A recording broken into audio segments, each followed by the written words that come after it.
Hi అండి, అందరికీ నమస్కారం. నేను మీ Tejashree. Welcome back to our channel Prakriti lifestyle. ఈరోజు వీడియోలో మనం వెజ్ బిర్యానీని కుక్కర్లో చాలా టేస్టీగా ఎలా తయారు చేసుకోవాలో చూపించబోతున్నానండి. ఈ బిర్యానీలోకి గ్రేవీ ఏమీ లేకుండా పెరుగు పచ్చడితో సర్వ్ చేసుకుంటే చాలా టేస్టీగా ఉంటుంది. అలాగే చాలా సింపుల్గా కూడా ప్రిపేర్ చేసుకోవచ్చు. సో లేట్ చేయకుండా ఈ ప్రాసెస్ ఏంటో ఇప్పుడు చూద్దాం. ఫస్ట్ బిర్యానీ చేసుకోవడానికి స్టవ్ పైన కుక్కర్ని పెట్టుకొని అందులోకి 1 టేబుల్ స్పూన్ వరకు ఆయిల్ని అలాగే 1 టీ స్పూన్ నెయ్యి వేసుకోండి. ఆయిల్ హీట్ అయ్యాక ఇందులోకి ఒక దాల్చిన చెక్క, 4 యాలకులు, 5 లవంగాలు, అనాస పువ్వు 1, మరాఠీ మొగ్గ 1, అర స్పూన్ జీలకర్ర, 2 బిర్యానీ ఆకులు వేసుకొని మసాలా దినుసుల్ని ఫ్రై చేసుకోండి. మసాలా దినుసులు వేగిన తర్వాత 1 టీ స్పూన్ వరకు జీడిపప్పును వేసుకొని ఫ్రై చేసుకోవాలి. జీడిపప్పు కొద్దిగా వేగిన తర్వాత అందులోకి సన్నగా తరిగిన పెద్ద ఉల్లిపాయను వేసుకొని ఉల్లిపాయ బ్రౌన్ కలర్లోకి వచ్చేంత వరకు మీడియం ఫ్లేమ్లోకి ఫ్రై చేసుకోండి. ఉల్లిపాయలు ఈ విధంగా బ్రౌన్ కలర్లోకి రాగానే అందులోకి చిన్న చిన్న ముక్కలుగా కట్ చేసుకున్న బంగాళాదుంప 1, 5 నుంచి 6 బీన్స్ని, సన్నగా తరిగిన 2 పచ్చిమిర్చి, మీడియం సైజ్ క్యారెట్ 1, ఒక పెద్ద టమోటాను ఇలా చిన్న చిన్న ముక్కలుగా కట్ చేసుకొని వేసుకోండి. కూరగాయ ముక్కలన్నీ త్వరగా మగ్గడానికి కొద్దిగా ఉప్పు వేసుకొని కలుపుకోండి. ఇలా కలుపుకున్న తర్వాత దీనిపైన మూత పెట్టేసి 1 నిమిషం పాటు మగ్గనివ్వండి.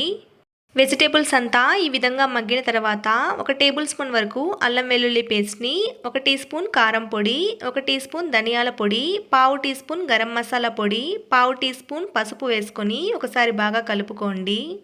ఇలా కలుపుకున్న తర్వాత ఇందులోకి 3 టేబుల్ స్పూన్ల పెరుగుని, పిడికెడు కొత్తిమీర తరుగు, పిడికెడు పుదీనా తరుగు వేసుకొని ఒకసారి బాగా కలుపుకోండి. మసాలా అంతా ఈ విధంగా వేగిన తర్వాత ఇందులోకి 1 గ్లాస్ కడిగిన రైస్ని వేసుకోవాలి. ఇక్కడ నేను నార్మల్ సోనా మసూరితో చేస్తున్నానండి. మీరు బాస్మతి రైస్తో కూడా చేసుకోవచ్చు. రైస్ వేసాక ఒకసారి కలిపేసుకోండి.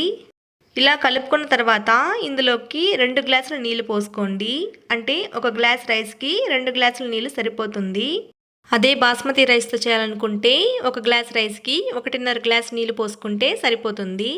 ఇప్పుడు టేస్ట్కి తగినంత ఉప్పు అలాగే 2 టేబుల్ స్పూన్ల వరకు పచ్చి బఠానీని వేసుకొని కలుపుకోండి. ఇలా కలుపుకున్న తర్వాత కుక్కర్ మూత పెట్టి మీడియం ఫ్లేమ్లో 3 విజిల్స్ వచ్చేంత వరకు ఉడికించుకోండి.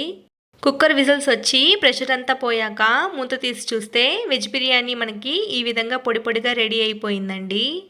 ఈ బిర్యానీని అప్పటికప్పుడే సర్వ్ చేయకుండా ఒక 5 నిమిషాల తర్వాత సర్వ్ చేసుకుంటే ఇంకా పొడి పొడిగా చాలా బాగుంటుంది. ఈ బిర్యానీని ప్లేట్లోకి తీసుకొని పెరుగు పచ్చడితో సర్వ్ చేసుకుంటే ఎంతో టేస్టీగా ఉండే వెజ్ బిర్యానీ రెడీ అయిపోయింది. ఈ వెజ్ బిర్యానీని పిల్లల లంచ్ బాక్స్లోకైనా ఆఫీస్లోకి లంచ్ బాక్స్లోకైనా చాలా క్విక్గా ఈజీగా చేసేసుకోవచ్చండి. సో మీరు కూడా ఈ వెజ్ బిర్యానీని ఒకసారి ట్రై చేసి మీకు ఎలా వచ్చిందో నాకు కమెంట్లో షేర్ చేసుకోండి. అలాగే ఈ వీడియో నచ్చినట్లయితే ఒక లైక్ చేసి సబ్స్క్రైబ్ చేసి మీ ఫ్రెండ్స్ అండ్ ఫ్యామిలీతో షేర్ చేసుకోండి. Thank you for watching. Next వీడియోలో మరొక మంచి రెసిపీతో మళ్ళీ కలుద్దాం.